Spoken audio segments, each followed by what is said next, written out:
नमस्कार, रामकृष्ण हरी माऊली। काल संत ज्ञानेश्वर महाराज आणि तुकाराम महाराजांच्या पालख्या दोन्ही पुण्यामध्ये दाखल झालेल्या आहेत आणि मी सध्या ज्या ठिकाणी आहे त्या ठिकाणी संत तुकाराम महाराजांची पालखी थांबलेली आहे। चला जाऊ आणि संत तुकाराम महाराजांच्या पालखीचं दर्शन करू।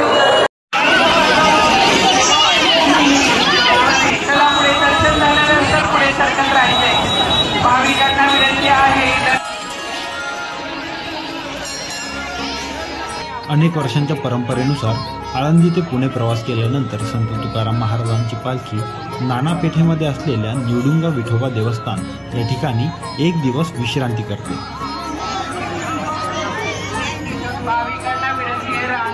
याच मंदिरामध्ये संत तुकाराम महाराजांच्या पादुका भक्तांना दर्शनासाठी ठेवलेल्या आहेत आणि दर्शनासाठी भक्तांच्या लांबच लांब रांगा लागलेल्या आहेत। संत तुकाराम महाराजांच्या पालखीचं मी दर्शन केलंय आणि आता जातोय संत ज्ञानेश्वर महाराजांच्या पालखीचं दर्शन करायला।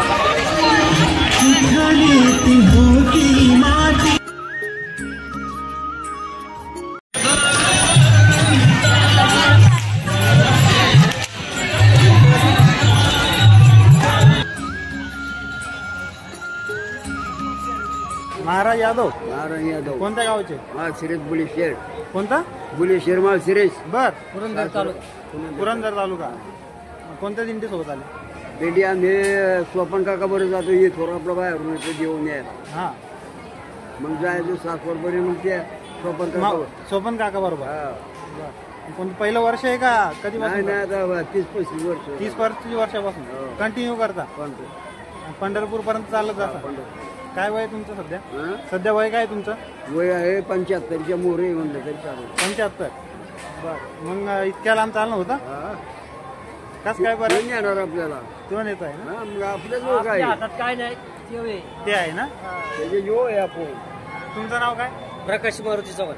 प्रकाश मारुती चव्हाण। तुम्ही कोणत्या गावचे? सोबतचेच आहे। आता एका दिंडी तुम्ही जाणार?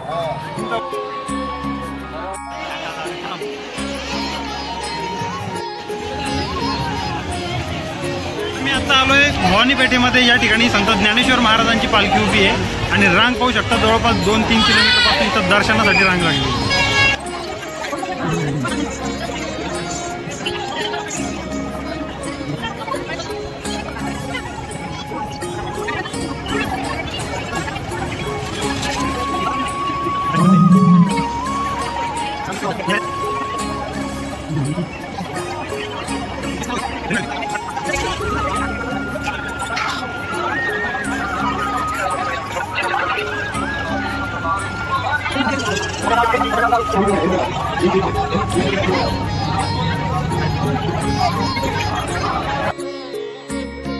संत तुकाराम महाराजांच्या पालखीचे दर्शन झाल्यानंतर मी भवानी पेठेत आलो, ज्या ठिकाणी संत ज्ञानेश्वर महाराजांची पालखी होती। या ठिकाणी माऊलींच्या दर्शनासाठी भक्तांच्या जवळपास 2 ते 3 किलोमीटर पर्यंत लांबच लांब रांगा लागलेल्या होत्या।